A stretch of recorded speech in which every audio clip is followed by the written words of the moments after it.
Eu cumprimento a todos com a paz do Senhor.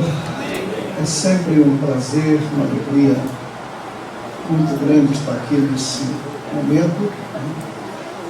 E nós queremos dar continuidade ao nosso assunto que nós começamos aqui na semana passada. E o tema é justamente sobre a plenitude do Espírito, a plenitude da vida no Espírito. E como vocês puderam observar, vamos ver aqui, Efésios capítulo 5, versículo 18. Carta aos Efésios capítulo 5, versículo de número 18.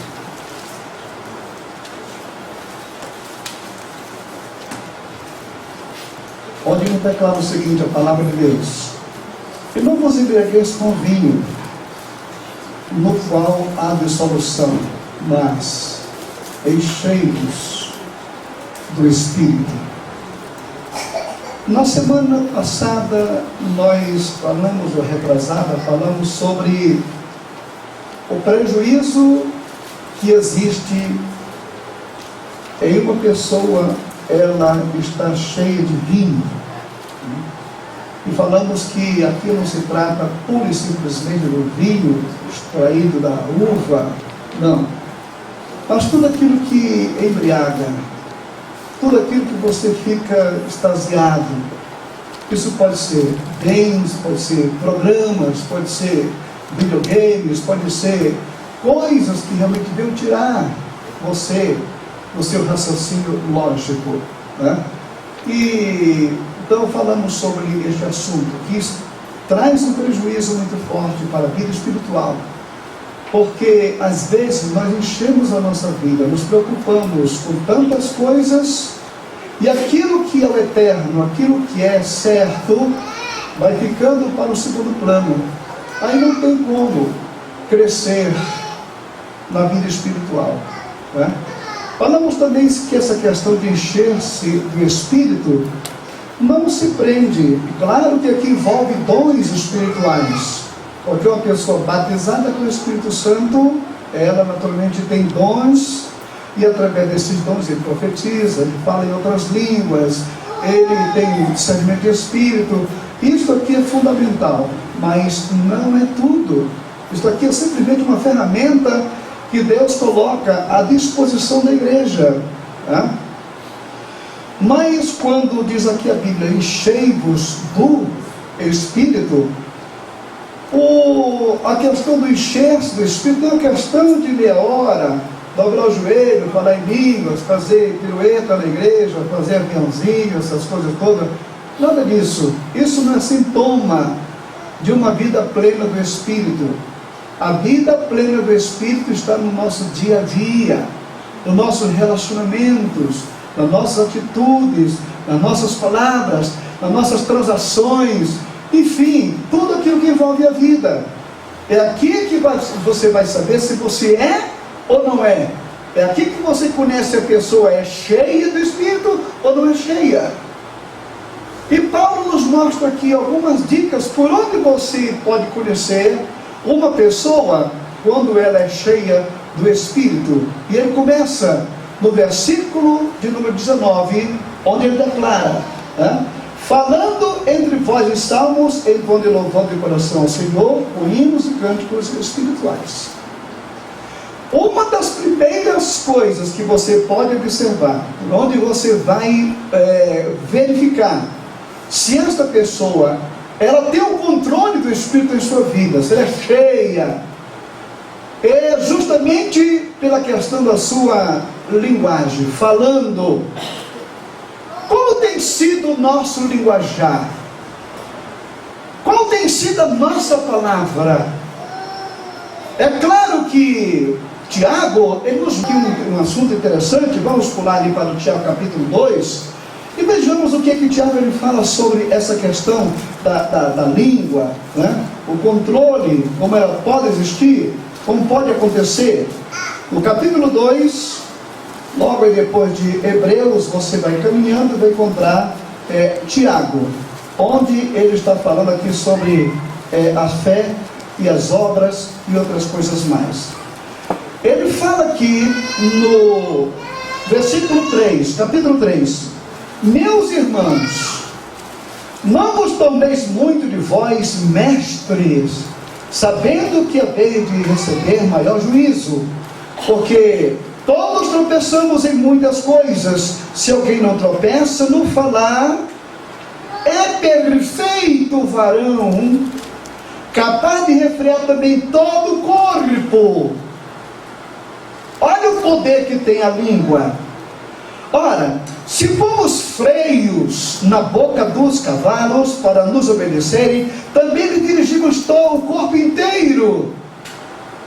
Observar igualmente os navios que, sendo tão grandes e batidos de rijos ventos, por um pequeníssimo leme, são dirigidos para onde o queira o impulso do timoneiro. Assim também, olha a comparação, a língua, pequeno órgão, se gaba de grandes coisas, vede como uma fagulha põe em brasa tão grande selva. Ora, a língua é fogo, é mundo de iniquidade. A língua está situada entre os membros do corpo e contamina o corpo inteiro, e não só põe em chama toda a carreira da existência humana, como também é posta ela mesma também chamas pelo inferno. Pois toda espécie de feras e aves e répteis, de seres marinhos se domam e tem sido domado pelo gênero humano. A língua, porém, nenhum dos homens é capaz de domar. É mal incontido e carregado de veneno do inferno. Com ela bendizemos o Senhor, e também com ela amaldiçoamos os homens feitos à semelhança de Deus. Então, quando Paulo fala na carta aos Efésios que uma das formas que você tem para ser cheio do Espírito, e você conhecer uma pessoa quando ela é cheia do Espírito, é pelo seu linguajar. Na realidade, a língua é um pequeno 200 gramas que você tem de carne na sua boca. Não tem osso. Agora, ela também não tem querer. Por quê? Porque diz a Bíblia que a boca, ela só fala daquilo que o coração está cheio. De que é que está cheio o nosso coração? Se o nosso coração está cheio de Deus, cheio da palavra, cheio de amor, cheio de compreensão, cheio de entendimento, é isto que vai sair aqui. Agora, uma das coisas que o apóstolo nos fala aqui é justamente que a plenitude de uma vida espiritual começa pelo seu linguajar. Como é que tem sido o nosso linguajar? Como é que tem sido o nosso falar? Como é que tem sido o nosso relacionamento em casa, com os filhos, com a esposa, com o empregado, com o patrão? Irmãos queridos, quando você tem a possibilidade de controlar a sua língua, eu posso conhecer você, que é uma pessoa cheia do Espírito Santo. Eu quero que você observe aqui um ponto interessante. Vamos para o livro de Atos dos Apóstolos. O que acontece com uma pessoa quando ela é cheia do Espírito, né? Aqui em Atos, no capítulo de número 7, você vai observar aqui sobre a questão de Estevão, preso, condenado à morte. Ele abre a sua boca na hora da morte, condenado, ia ser enforcado naquele momento, entendeu? É nesse momento o principal do dilema, da dificuldade que você vai verificar se você é ou não é. Esse negócio, eu estava fora de mim, a pressão era tão forte que eu não sei nem o que eu dizia. Então, cadê o controle do Espírito? Cadê o estar cheio do Espírito?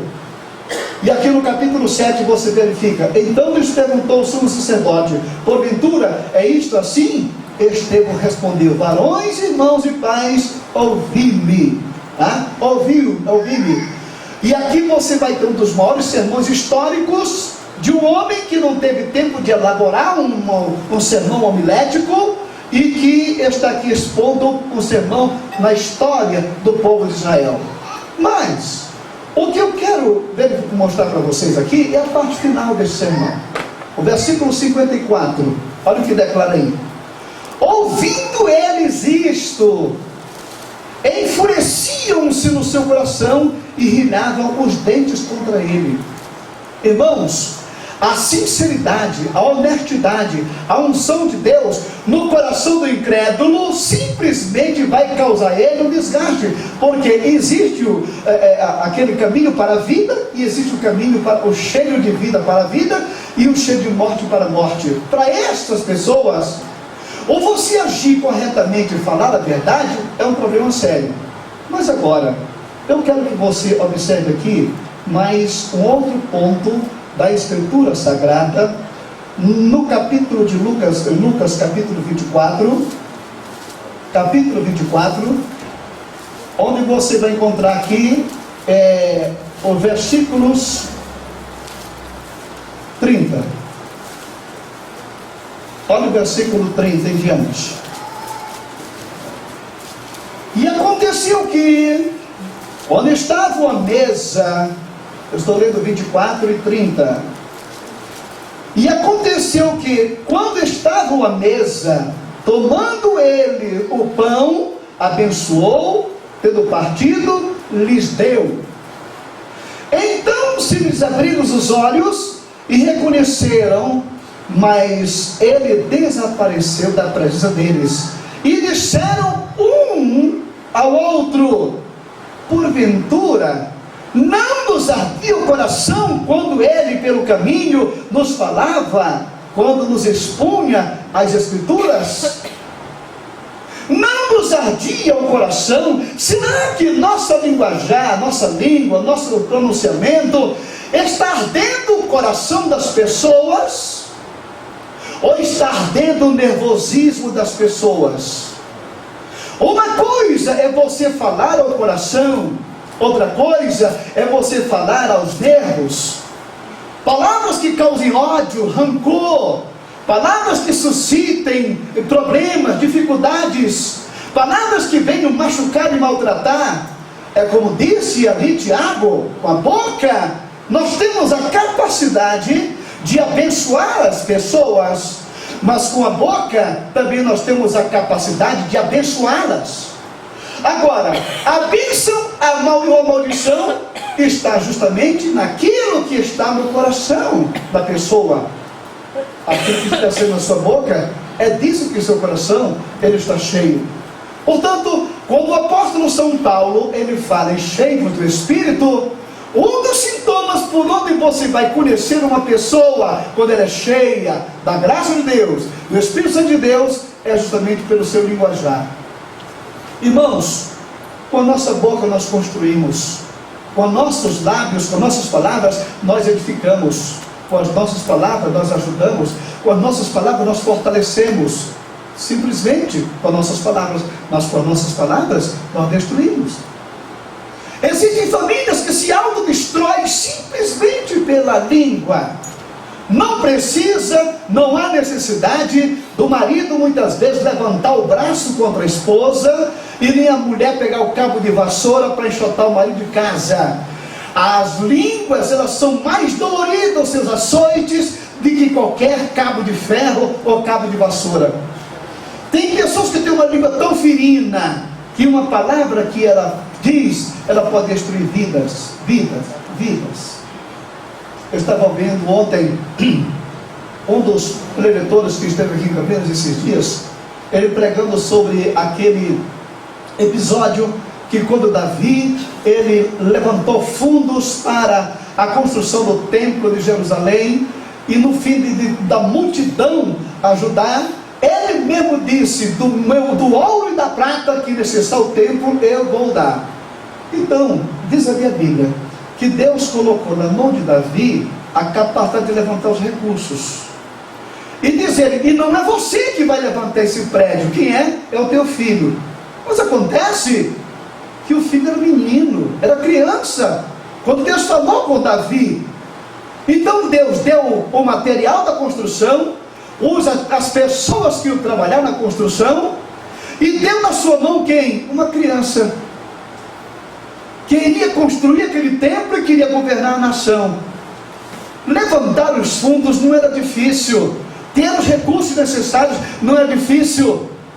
Agora o tempo maior de Davi seria preparar aquela criança para ser o que foi, para ser o que foi na vida. Irmãos amados, e a construção de um caráter de uma criança, ela é feita através daquilo que você ensina. Ensina a criança no caminho que deve andar. Ensina, depois de quando estiver velho, ele não vai esquecer nunca da sua orientação, daquilo que você disse, daquilo que você falou. Absolutamente não. Agora veja só, que construir uma vida não é simples.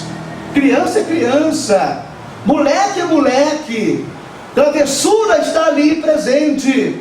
Agora o saber lidar com isto é que está aqui a nossa maestria em saber como tratar deste assunto.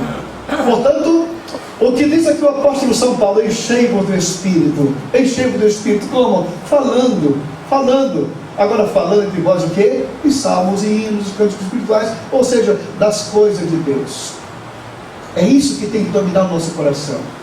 Mas irmãos, nós observamos dentro desse contexto ainda, que existem muitas pessoas que são peritos. Você via um grupo de crentes conversando: como é que está o Corinthians e o Palmeiras, como é que está? E não domina o nome de tudo quanto é jogador, tudo quanto é técnico de futebol, tudo quanto é nome de novela da televisão, conhece todos os momentos da política, mas quando chega para falar de Deus, irmão, olha, eu não nasci para dar testemunho, entendeu?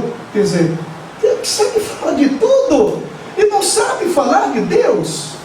Então verifique aqui o valor que tem a nossa língua, as nossas palavras, o nosso aquilo que sai lá de dentro, pois à medida que você se enche de Deus, é disso que vai falar o seu coração. Amém? Bom, em segundo ponto, nós queremos que você observe aqui, na realidade, na carta aos Efésios, capítulo 5, versículo 18 em diante, que o tempo é tão escasso, né? Mas a gente chega do Espírito falando. E o versículo 20, a segunda maneira que você tem para verificar se a pessoa é ou não cheia do Espírito, tá? É ou não cheia do Espírito.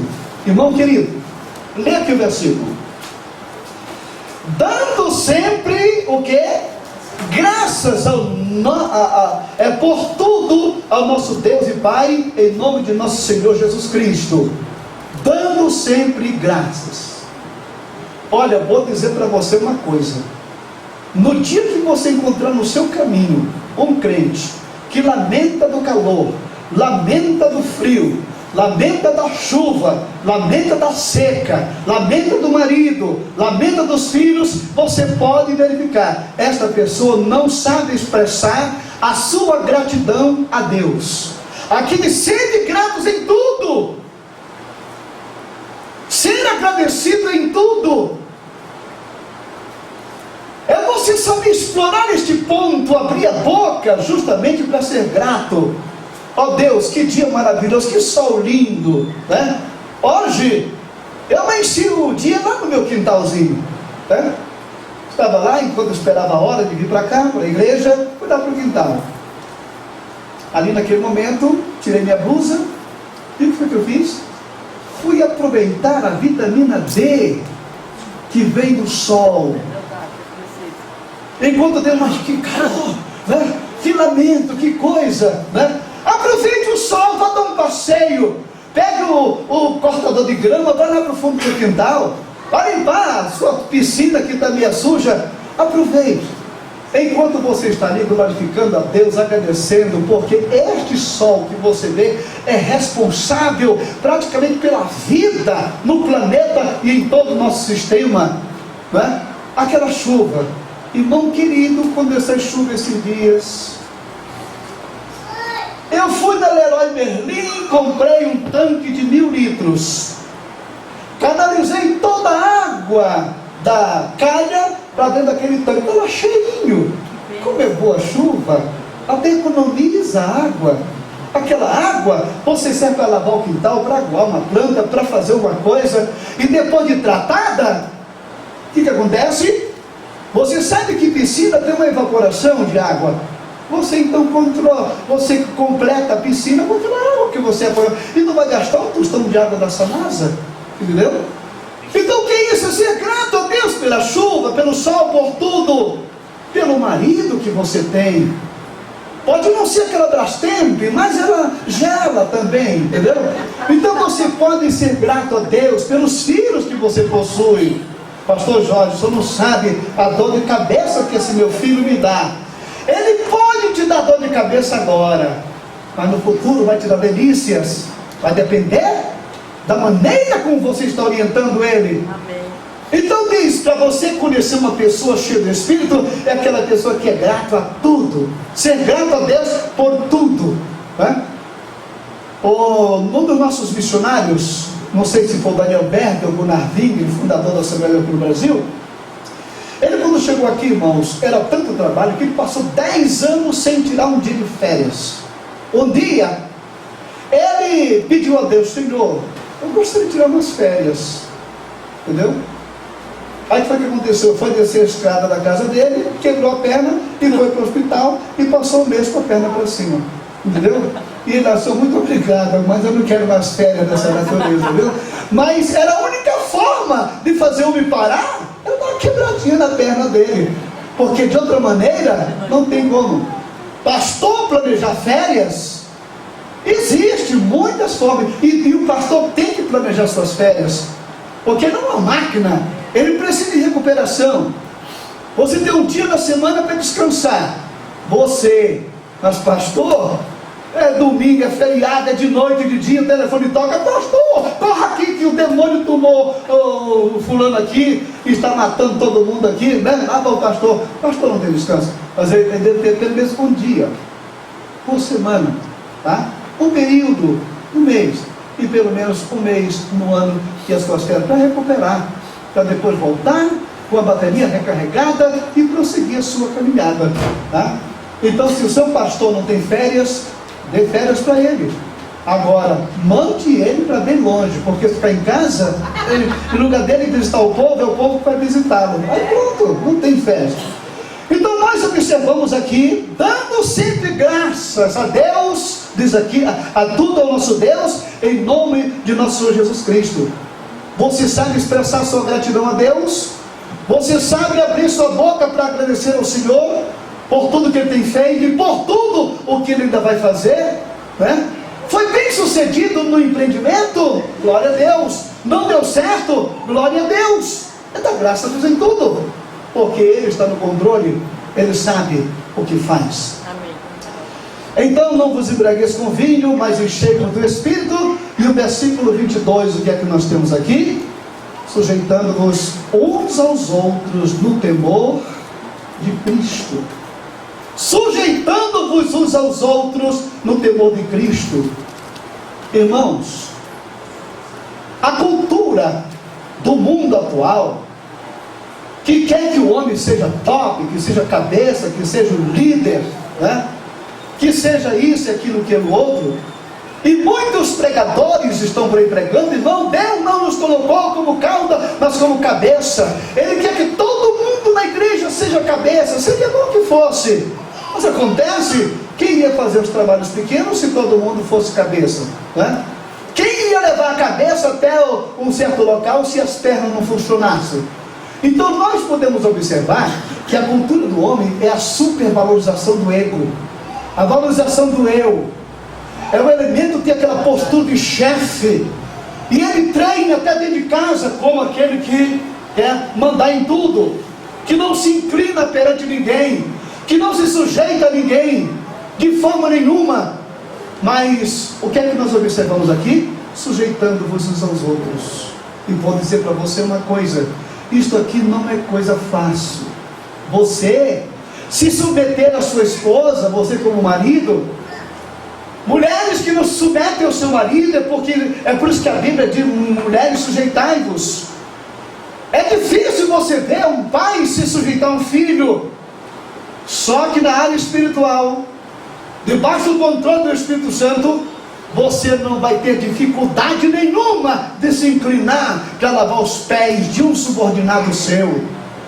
O Espírito de Deus faz você se inclinar, tá?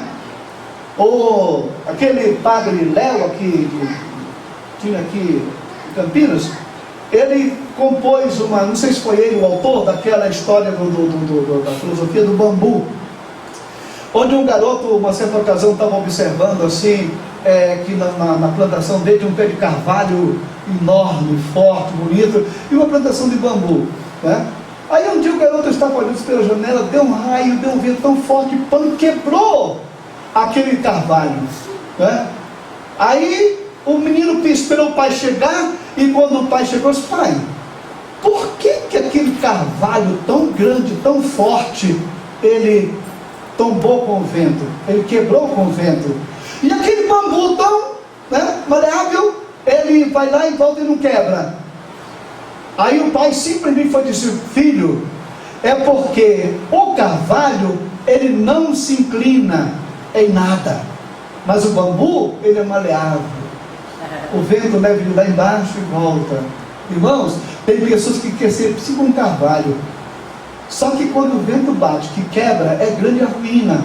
É melhor ser um bambu levado pelo vento, que é flexível, que sabe ser submisso, que sabe fazer a vontade, que sabe se inclinar perante o outro, até perante um subordinado, um subalterno, uma coisa dessa natureza. Tem um rapaz que está nos ajudando lá em casa, é um aluno que ele é pedreiro, e diz ele: pastor Jorge, esses dias eu vou trabalhar na casa de uma senhora, né? E quando chegou na hora do almoço, ela, graças a Deus, conheceu, tinha minha marmitinha, mas ela me serviu o almoço, ou simplesmente serviu o prato lá, e ele foi comer.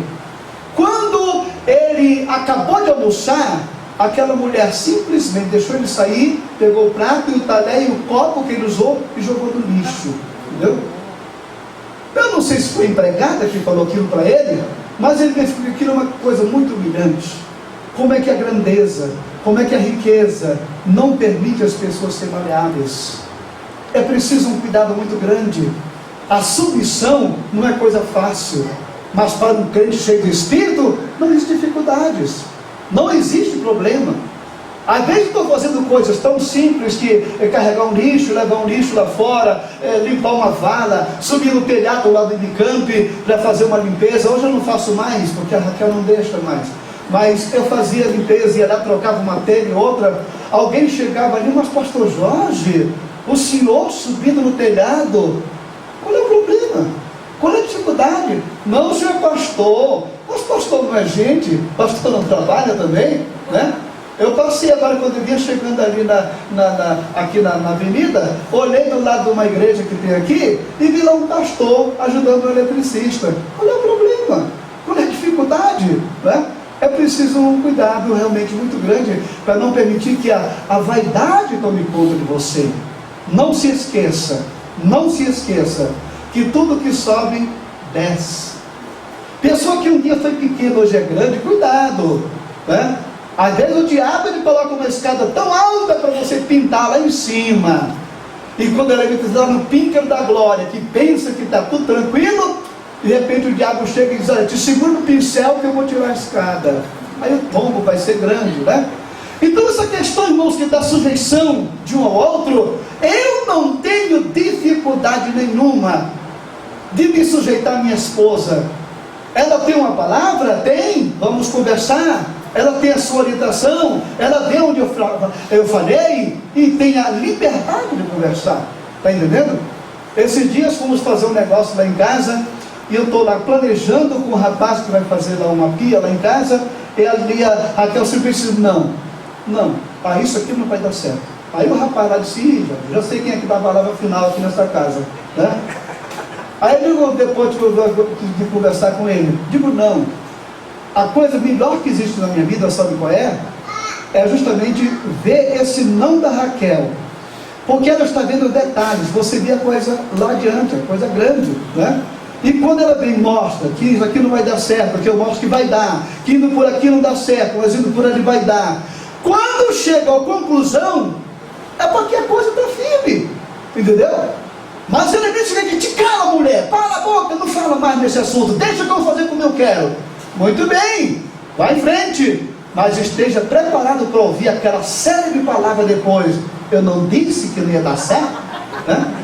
Então, a questão da submissão, irmãos, é algo que faz parte da vida. Isso aqui é importante para uma família, é importante para você como um empresário, é importante para você como um patrão, como empregado, se submeter. Muito bem. Me lembro que você falou, a pasta Colgate, a fábrica Colgate, você sabe que ela foi implantada no mundo por um garoto que veio do campo, que começou a trabalhar numa fábrica de sabão. E quando começou a trabalhar naquela fábrica de sabão, o dono achou aquele rapaz muito trabalhador e aumentou o salário dele. E era um rapaz dizimista, pregava o dízimo. E na medida que o rapaz ia trabalhando, a empresa começou a crescer. Aí o que foi que aquele cidadão fez? Colocou aquele rapaz como sócio da Colgate, da Guilherme Colgate. Então ele ali, como sócio agora, 50%, o que foi que aconteceu? O dízimo dele era fiel. O dono da fábrica morreu.